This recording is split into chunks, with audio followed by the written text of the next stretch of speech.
الرحمن الرحيم. هنبدأ مع بعض نكمل محاضراتنا يا باشمهندسين في الايربورت بلاننج اند ديزاين. احنا النهارده عندنا موضوعين صغيرين محتاجين بس نخلصهم مع بعض. هيبقى تقريبا هما الرانوي ماركينج اند نمبرنج، ازاي اعمل علامات الممر وازاي ارقم الممر بتاعي. معاكم دكتور محمد ابراهيم الشرقاوي وعطيه، بنكمل الكورس مع بعض زي ما اتفقنا النهارده ماركينج ونمبرنج. طيب احنا ليه بنحاول نعمل ماركينج على علامات الممر؟ لان الطيار وهو طاير في الهواء بيحتاج يبقى عنده انفورميشن، حاجه تساعده في الاوبريشن بتاعه ويقدر يعرف الايربورت اليمنتس سواء كانت ران واي او تاكسي واي او ابرون، فلازم العلامه اللي يشوفها يقدر ببساطه جدا يميز بينها هو شايف ايه بالظبط. فاول حاجه بتبقى مهمه جدا للطيار هو النمبرنج المكتوب على الممر، لان هذا الرقم المكتوب على الممر بيعبر عن الزاويه التي يراها الطيار على البوصله اثناء مرحله الهبوط. يبقى احنا بنركز للطيار اللي بيقترب من الممر في مرحلة الهبوط. يبقى لو الطيار جاي في الاتجاه دوت، هو ببساطة جدا قراية البوصلة بتاعته 220 درجة. أنا مش هكتب له 220، أنا بشيل الصفر ببساطة جدا وأكتب له 22. يبقى لما الطيار يشوف 22 هيفهم أن هذا الممر يميل مع اتجاه الشمال بزاوية 220 درجة. دي ببساطة جدا جدا قصة النمبرنج اللي محتاجين نعرفها. يبقى كل رانوي عليه رقم يتراوح من 0 إلى 36. بيديني المagnetic azimuth أو الزاوية اتجاه الشمال، زاوية الممر، الزاوية اللي بيصنعها البوصلة بتاعة التيار بتاعي مع اتجاه الشمال. بس لازم أركز إن أنا ببص من وجهة نظر مين؟ طيار بيقوم بعملية اللاندنج، الهبوط. تمام؟ دي الزوايا اللي تبقى موجودة. يبقى دي كده الزوايا بتاعتنا اللي بتبقى موجودة عندنا. يبقى كل رانواي هيبقى عليه رقمين. كل رانواي هيبقى عليه رقمين، لان اللي شايف من هنا ده هيبقى شايف زاويه 90، ده هيبقى جاي من هنا بزاويه 270. يبقى ده هكتب له 9، مش هكتب الدبليو ولا النورثنج ولا الساوث ولا الايستنج، انا هكتب الرقم فقط لا غير. فدايما كل ممر هيبقى عليه رقمين، الفرق بين الرقمين هيبقى دايما 18. 18 اللي هو فرق 180 درجه. ماشي يا باشمهندسين؟ يبقى لو انا عندي ممر اهو على سبيل المثال، هيتكتب عليه من الناحيه دي 9، وتتكتب بطريقه تسمح للي جاي من هذا الاتجاه انه يقراها، وفي الاتجاه الاخر هتكتب 27، هتكتب بطريقه تسمح للي جاي من الاتجاه الاخر ان هو يقرا. طب لو هما ممرين متوازيين هكتب عليهم ايه؟ قال لك خلاص الزاويه اتفقنا عليها، خلاص اتفقنا الزاويه جاي كده فهو 9 في الحالتين. قال لك طيب انا عندي احد الممرات يمين والاخر يسار. قال لك اليسار هكتب عليه ليفت ال، واليمين هكتب عليه ار. اسلوب الكتابه يا باشمهندسين زي ما بنقول بحيث ان اللي جاي لاندنج من الناحيه دي يقدر يقرا. يبقى التسعه مكتوبه مقروءه من هنا. طب وانا جاي من هنا فين الشمال وفين اليمين؟ ده الشمال وده اليمين. طب لو التيار جاي من الناحيه الثانيه، التيار جاي من الناحيه الثانيه زاويه البوصله بتاعته 270 درجه، يبقى هيبقى قاري 27. بس اصبح هذا الممر هو الايمن والممر الاخر هو الايسر، فيبقى 27 ال الناحيه دي و27 ار الناحيه دي. عشان كده هتلاقي الممرين احد اطرافه ار والطرف الاخر ليفت. طب لو كانوا 3 ممرات متوازيه، الممر اللي في النص بنضيف ليه حرف السي سنتر. يبقى لما ياخد الطيار تعليمات بالهبوط هيقدر بمجرد ما التاور يقول له انزل في الممر رقم 9 سي، هو 9 سي هو فاهم انه هيظبط البوصله بتاعته على 90 درجه، ولما هيلف ويخش على الممرات هيلاقي 3 ممرات هو يخش على الممر الاوسط. فده كده ما يتعلق ببدايه الترقيم بتاعنا. زي ما اتفقنا ممكن يبقوا اكتر من كده، ممكن يبقوا لغايه 5 6 ممرات، بستعمل الليفت والسنتر والرايت بطريقه متماثله، وهنشوف امثله كتير عليها في المحاضره دي او في الفيديو اللي بعده على طول ان شاء الله. طيب الماركنج الاساسي بالنسبه لي بحط علامات على الممر تساعد الطيار في انه يميز الممر من الفضاء، ويمكن اتكلمنا عنها قبل كده. اول حاجه بحطها علامه ثريشولد، علامه عتبه الممر، ان دي بدايه هبوط الممر. في علامه تاتش داون زون، علامه فيكسد ديستانس ماركس، كل مسافات كل 500 قدم، بحيث الطيار يبقى هو بيتحرك يقدر هو يعرف هو فين بالتقريب. هنا قلنا ده الرقم، ده رايت وده 09، ده المسافه بتاعته. احيانا بيبقى في عندي خط سنتر لاين، خط سنتر لاين ده خط اساسي جدا في الممر. اشكال العلامات احيانا بتتغير طبقا لطبيعه اسلوب عمل الممر، يمكن دي نقطه مش هنخش في تفاصيلها كتير، لان احنا عندنا ممكن يبقى الممر شغال فيجوال او شغال انسترومنتد، فممكن تزيد بعض العلامات كلما زادت الاجهزه اللي بتساعد في الطيار في التعامل مع التاور ومع الممر. فانا ممكن يبقى عندي غالبا الايدج بتاع الرانوي فكده الايدج بتاع الرانوي ده احد الحاجات الاساسيه اللي ممكن تظهر بالنسبه لي. دائما دائما دائما من الصوره زي ما انتم شايفين علامات الممر علامات بيضاء، علامات التاكسي واي علامات صفراء. زي ما اتفقنا قبل كده الثري شولد هو عتبه الممر. احيانا يبقى عندي جزء قبل الممر اتكلمنا عنه قبل كده اللي سميناه بلاست باد او ستوب واي، الماركنج بتاعه بيبقى اصفر. لما الطيار يشوف العلامات صفراء فبيفهم ان هي مش انتندد ومش مستهدف ان هو يعمل فيها لاندنج، هو مستهدف انه يستعملها بعدها، هي بس موجوده للامرجنسي. دي اللي هو اليلو شيفرونز او الخطوط الصفراء المثلثيه. ماشي، ده شكل كايرو انترناشونال ايربورت. هنا ده جزء مش للاستخدام، دي عتبه الممر. عندي خطوط الجانبيه اللي على حافه الممر، عندي خط السنتر لاين، عندي خط منطقه التاتش داون زون تبدا من هنا. وادي الرقم بتاعي R05 معناه ان الممر بتاعي بيصنع زاويه في حدود 50 درجه مع اتجاه الشمال. اتكلمنا قبل كده عن ان انا عندي عتبه الممر ممكن يبقى معمول لها permanent displaced threshold او temporary displaced threshold، ممكن تبقى مترحله بسبب الظروف والعوامل المحيطه بالممر بتاعي. ودي احد الصور اللي هنا في مطار الدوحه، ده هنا permanent displaced threshold. ده معناه ان الممر في وقت من الاوقات لما انشئ كان مستهدف انه يبدا استخدامه من هنا، ثم بسبب وجود انشاءات او تاورز او اي حاجه حصلت حوالين الممر اصبح ما ينفعش الجزء ده يبقى يوزابل لللاندنج ولا للتيك اوف، فبالتالي برحل عتبه الممر. فدي احد العلامات الاساسيه لازم ابقى عارفها شكل ترحيله العتبه. هنا مثلث واحد او خط واحد مع الدرجه بتاعته يبقى احنا مرحله مؤقته، اكتر من سهم على الارض معناه انها حاجه دائمه والترحيل دائم بالنسبه لي. طيب يبقى الماركينج الابعاد دي مش للحفظ بس لازم تفهمها كده بس بالراحه. انا برسم بره اللاينز كل مسافه 6 متر، طول الخط الواحد مش صغير، ده حاجه هتبان من التيار، فطول الخط بيبقى حوالي 30 متر، عرضه بيوصل لمتر ونص. السنتر لاين شكله بيبقى داش لاين مش سوليد لاين، بيبقى طوله بيتراوح من 25 ل 40، سبيس 30 متر. الارقام زي ما بنقول مش للحفظ بس لازم كل انواع الممرات فيما يتعلق بالماركينج الارقام مش للحفظ بس للفهم، انك تقراها وتبقى عارف ان الكلام ده كله موجود جوه الايكاو وجوه الاف اي اي سبيسيفيكيشن.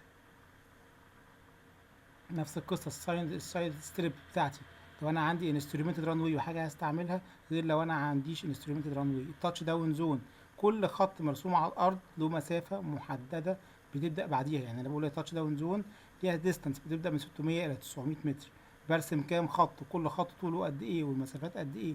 كل الحاجات دي ستاندرد جدا جدا جدا، لازم يبقى عندي قدره ان انا افتح الكود واطلعها منه، اللي هو الكود بالنسبه لنا هنا اللي هو هيبقى الايكاو سبيسيفيكيشن او الاف اي اي سبيسيفيكيشن. التاكسي واي ماركينج مش عايزين ننسى ان التاكسي واي ماركينج هي عباره عن غالبا بتبقى سنتر لاين وبتبقى سوليد لاين وبتبقى يلو خطوط صفراء. في كلمتين محتاجين نعرفهم عشان هيعدوا علينا يعني بيأثروا معانا شويه في الكباسيتي بتاعت الطيار، في الكباسيتي بتاعت الممر. حاجه بنسميها الفيجوال فلايت رولز والانسترومنتد فلايت رولز. كونسبت مش عايزين نخش في ارقام كتيره فيه بس ببساطه ان بعض الممرات يسمح للطيار ان يقوم فيها بعمليات الهبوط بالذات اعتمادا على فيجوال، هو على قدرته ورؤيته هو وادوات الطياره بتاعته. اذا اقول انسترومنتد معناها ان انا اصبح شغله كله مش مهم عندي الفيزابيليتي، المهم الداتا اللي هو هياخدها من التاور بتاعي اللي هو بنسميهم الاير ترافيك كنترول بيرسونال او الافراد المسؤولين عن الاوبريشن في المطار. فبس الكلمتين دول بيفرقوا معانا احيانا في شكل ترقيم الممر نفسه.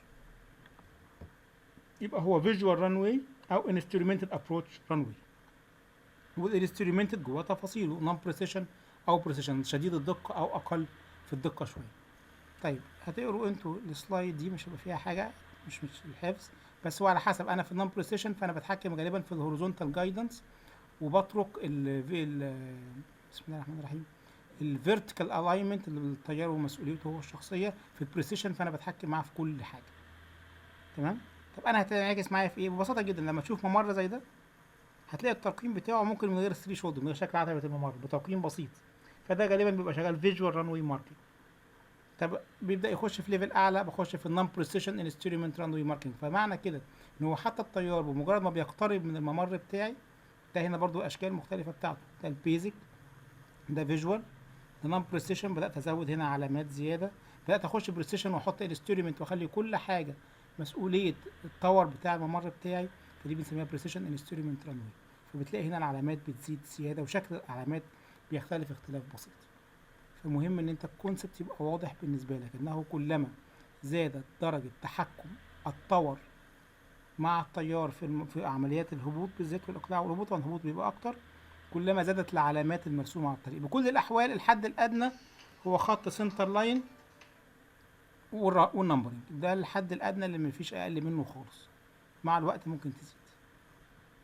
في عندنا فيديو كويس جدا جدا على اليوتيوب، ضروري ضروري ضروري الناس تسمعه، بيتكلم فيه عن الايربورت ماركينج، لأن هو بيتكلم بقى في نقط التقاطعات في المناطق بتاعتنا جوه الممر نفسه. هحاول أشغل لكم جزء منه دلوقتي لأن هو جزء ظريف وهينفعكم إن شاء الله. بسم الله الرحمن الرحيم. هو اللينك بتاعه اللي أنا حاطته لكم. Just as you have street signs and painted lines on the roadways to help you whilst driving, airports have painted markings and signs to provide information, aid operations, and identify the various runways, taxiways, and ramps. يبقى ده الهدف ان انا عندي دايما بحط ايربورت ماركينج عشان يعرفني ايه الاوبريشنز اللي بتحصل عندي وفين الران اي داتا انا محتاجها، ويساعد الطيار وهو بيتحرك في الممر بتاعي، وفي نفس الوقت يعرفني فين عناصر الطريق المختلفة. Each runway is identified with large white numbers painted on each gem. These numbers may seem arbitrary, but in fact, they correspond with the magnetic direction they face. These become the runway's name. For example, a runway laid out east-west would have a 9 painted on one end of the runway and a 27 painted on the other end. These numbers denote the magnetic headings of 90 degrees and 270 degrees that an airplane would be flying when taking off or landing on that runway. When labeling the runways, the magnetic heading of the runway is rounded off to the nearest 10 degrees. 45 يا باشمهندسين، نفكر بعض عشان برضه يكون عشان ما بكتبش 45، انا بقرب لأقرب 10 درجات على طول. تمام؟ And the last digit and any preceding zeros are dropped. For example, a runway with a magnetic heading of 068 degrees becomes runway 7. Additionally, the runway name is pronounced with each digit separately. For example, runway 27 is actually called runway 27. Sometimes, however, one or more other runway markings may also be oriented to the same heading. So, to differentiate between the runways, the suffixes left, center, and right are also used. 2 parallel 7 runways would be labeled as 7 left and 7 right. If there are more than 3 parallel runways, some of the runways would be assigned a different number. Dashed center stripes are painted on runways to aid pilots with alignment when taking off and landing. The most basic of runways will only include the numbers and centerline stripes. However, more sophisticated runways will have additional markings. These markings can identify the runway edges, the threshold, the touchdown zone, and the pilot's aiming point. Finally, additional stripes are used as distance markers each 500 feet. Not all runways are usable. To mark runways that are undergoing maintenance, are currently unsafe, or have been permanently closed, yellow X's are placed on the ends. These markings can be painted on the runway or may be temporary structures. Additional X's may also be placed at intervals along the rest of the runway.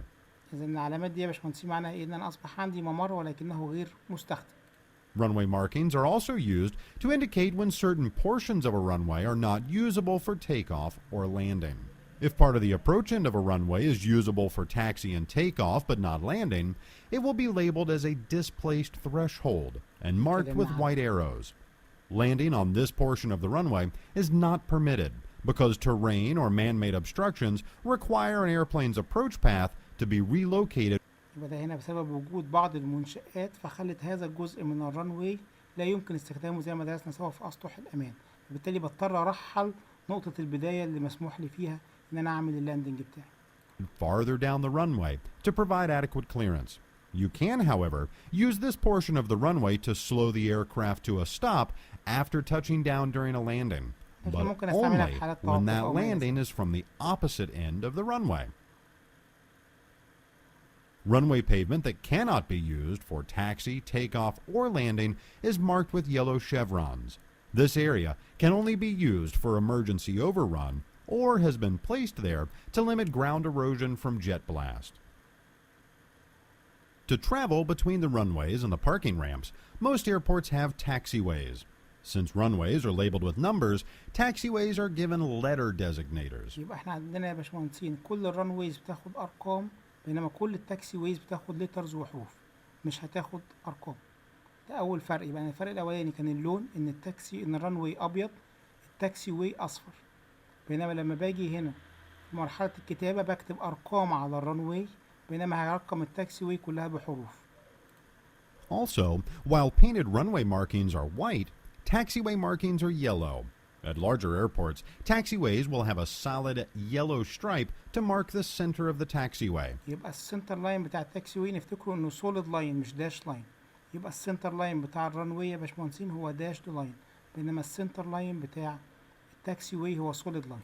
And solid double yellow lines to mark the edge of the taxiways. When a taxiway comes in contact with a runway, runway holding position markings are used. These holding position markings معناها ان انا راجل ماشي على التاكسي واي وبتجه الى رانوي، لازم يبدا يظهر لي حاجات تقول لي اقف ما تعديش.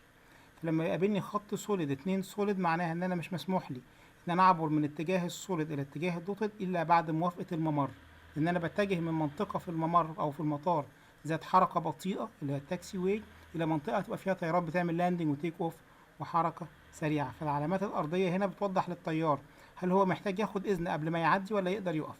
فاذا الخطين اللي قبلوه سوليد لاين فهو لازم يقف. اذا هو جاي من الناحيه الثانيه في اللي بيقابله الداشد لاين فمعناه ان هو ممكن يعبر مباشره. markings identify where an aircraft is supposed to stop when approaching a runway. They consist of 4 yellow lines, 2 solid and 2 dashed, extending across the width of the taxiway. The solid lines are always on the side where the aircraft is supposed to hold. This means that the solid lines are on the taxiway side, and the dashed lines are on the runway side. When approaching these markings, if you are on the side with solid lines, you must have permission to cross the boundary. If you are instead on the side with the dashed lines, no permission is needed to cross. To coincide with these hold lines, larger airports may additionally use an enhanced taxiway centerline. This enhanced taxiway centerline consists of a parallel dashed line painted on both sides of the centerline and is used up to 150 feet prior to a runway. This warns the pilot that they are approaching a runway holding position marking and may need to stop. If an aircraft is trying to land at an airport during inclement weather where fog or clouds are preventing a pilot from being able to land visually, that pilot can potentially utilize that airport's instrument landing system or ILS. هنا ال ILS اتكلمنا عليها اللي هي Instrumented Landing System. إذا كان الممر مزود بيها وبيساعد الطيار في حالة عدم القدرة على الهبوط في حالات الفيجو وعندوش رؤية جيدة. Assuming the airport has one, and the pilot is qualified to use it. In simplified terms, this system transmits radio waves from stations on the airport up to the aircraft and guides the pilot down to the runway. An aircraft taxiing on the ground can potentially block these radio waves and prevent the approaching aircraft from successfully landing. Because of that, additional holding areas may also exist to denote these ILS critical areas. يبقى ال ILS critical areas هي مناطق بمنع فيها الطيارات بتاعتنا تعمل تاكسينج او انها تقف، لان هي في وجودها في هذه المناطق بتمنع الارسال من الالكترونكس بتاعتي للطيار. وانا عندي طياره بتعمل لاندنج، فاثناء ما عندي طياره بتعمل لاندنج مش هخلي حد يقف في المنطقه دي. اذا الدنيا ماشيه اوكي مفيش مشكله، بدخل الطياره بتاعتي تستعد للاقلاع بتاعها والتيك اوف بتاعها. And prevent any stationary aircraft from blocking the signal. Holding markings for ILS critical areas consist of 2 parallel lines stretching the width of the taxiway, connected together with pairs of perpendicular lines. The marking resembles that of a ladder. Please note, you do not have to hold. ده شكل العلامه بتاعتها يا باشمهندسين، خطين سوليد ومتصل بينهم بخطوط سوليد عموديه عليهم، وكلها يلو لان انا على التاكسي واي. Short of this marking, unless specifically instructed by ATC to do so. Airport parking areas are called ramps. They are also known as non-movement areas, a curious designation since you're allowed to move about on these ramps without ATC permission. However, this name actually makes sense because the taxiways and runways are considered movement areas where permission is necessary to move about. permission is necessary مقصود بيها أنه لا يمكن للطائرة أن تتحرك في هذه المناطق بدون أخذ إذن الطور عشان تعمل أي حركة فيها. The border between ramps and taxiways is marked with yellow stripes, a single solid line on the ramp side and a single dashed line on the taxiway side. Just like with runway hold lines, permission is required to cross the line when on the solid side, but not when on the dashed side. The final markings we'll discuss are lead-in and lead-off lines. These lines are painted on the runway to guide aircraft onto and off of the runway.